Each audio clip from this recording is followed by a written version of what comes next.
morning everyone, welcome to a lovely Saturday morning on the west end of Japan.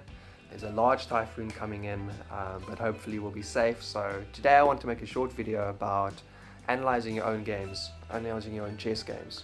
Little disclaimer, I play Lichess leagues, so I tend to play mostly on Lichess, and that is where I do most of my analysis.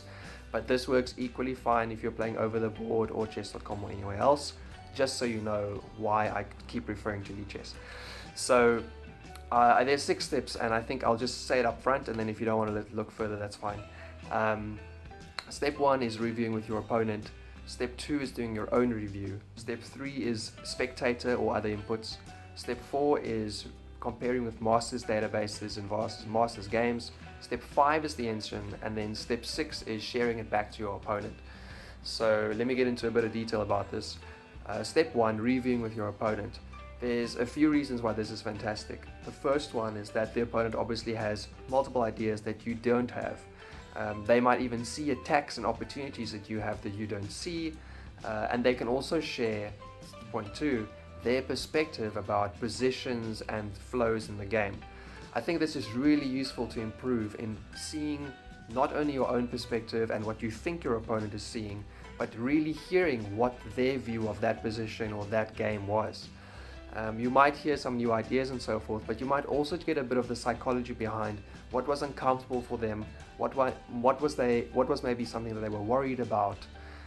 It's really useful, I think, to get the perspective from the other end, not just from your own side, even though you are obviously trying to think for both sides when you're working through variations.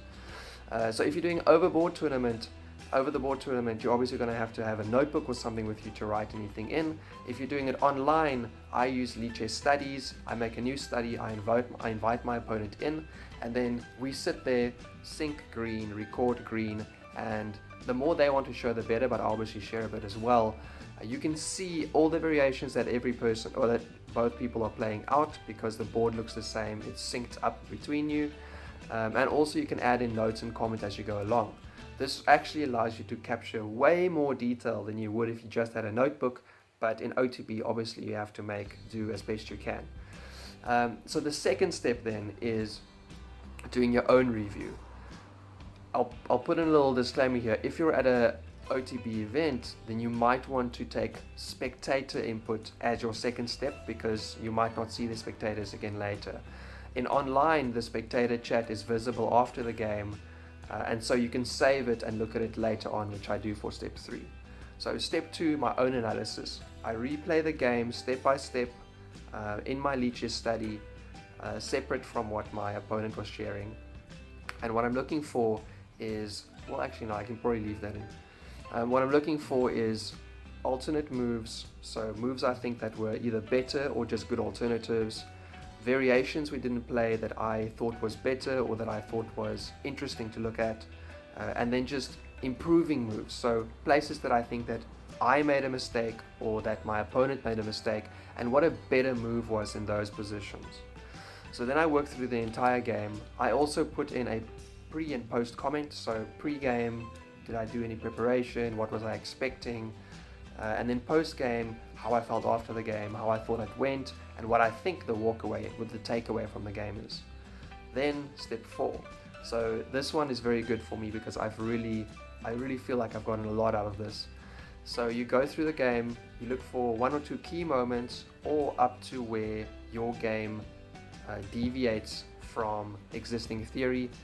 Lichess Masters database, by the way, don't look at the general database, that's you and me and everyone else making mistakes. Masters database is stronger players, although they obviously make mistakes too still.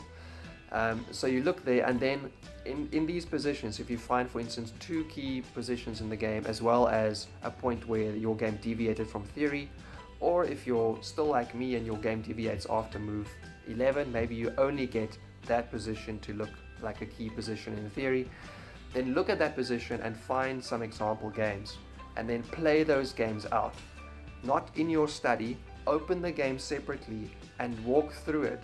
And what you're looking for is not just what move did they play, but what was the idea behind their play? What were they going for? Where did they develop their pieces to? Did they castle kingside or queenside? What kind of attack or what kind of trades did they go for, and what do you think was useful? This helps a lot if you are trying to understand the general idea of an opening. For instance, I had a Nimzo Indian game, I was black, and I was very unsure about where I was going to put my light squared bishop in that variation. After I opened up a few examples, it became clear that there's only really two options, and one of them I didn't find so uncomfortable, so I have one option, and now I know I can develop it there. After you're finished with this, now comes step 5, and that is the engine analysis. And so the engine analysis really has 2 or 3 functions. Number 1, missed tactics.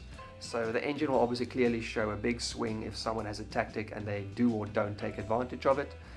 The second one is the general evaluation of the game. So I personally would love to see a game that is looking kind of stably increasing in my advantage. I don't want to trick my opponent with with like a one move or like a little trick, because I don't think that's sustainable. I'd prefer to play a game where I know that I'm always a little bit better and improving until my opponent makes a mistake or my advantage grows sufficiently so I can win.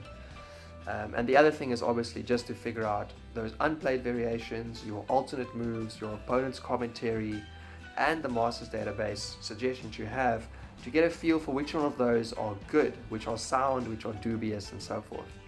And then when you're finished with all of this, step 6, as I said, is to share this back to your opponent. The reason I do this is because I think that there's a lot of value in sharing the work you do so that both players can learn from it.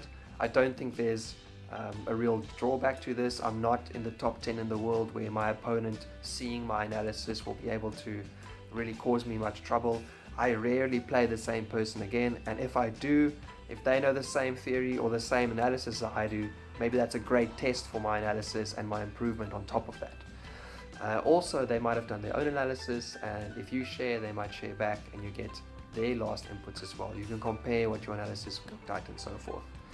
Alright, that's it. I will now add a few other extra tidbits that I think are useful. If you play over the board, obviously a notebook is really useful. I play almost exclusively online, so Lichess Studies. But in some way, a notebook would still be really good because you can record specific takeaways and themes for an opening in a very kind of concise way that you can walk around with. Think, when you go on holiday and you're trying not to play, you can still read through it if you want to or something. I highly recommend trying to join Lichess 4545 or Lone Wolf.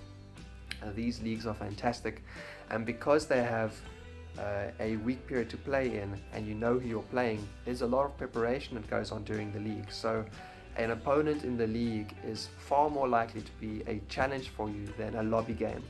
So I'm rated 1850 or so Lichess Classical right now, and a similar rated opponent in the league is far more likely to give me a hard game than an opponent I found in the lobby.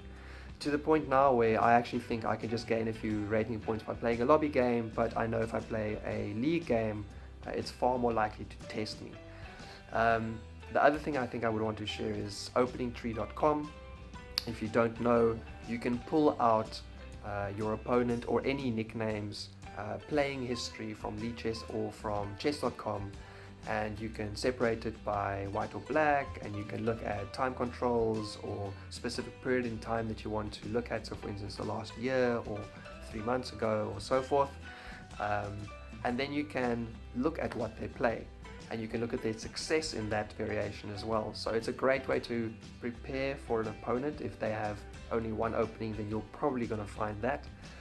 It's also a really nice tool to look at yourself.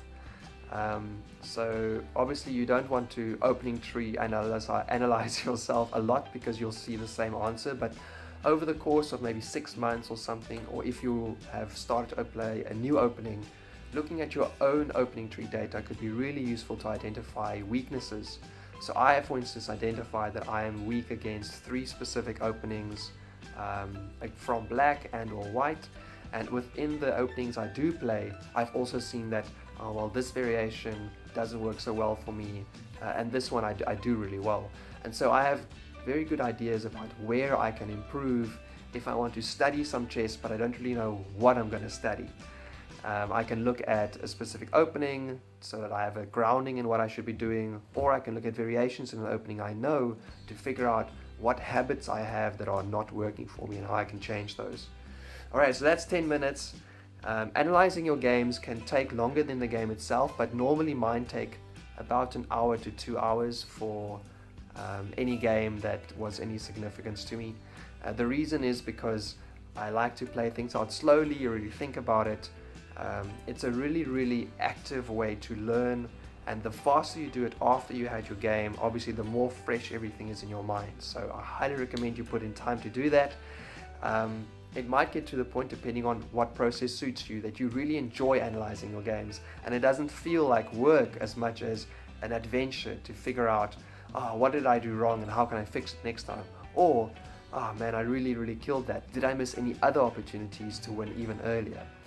So I hope that was useful, and thank you very much for watching until the end if you did, and let's have a great chess time, I guess. Be safe, 2020 is rough.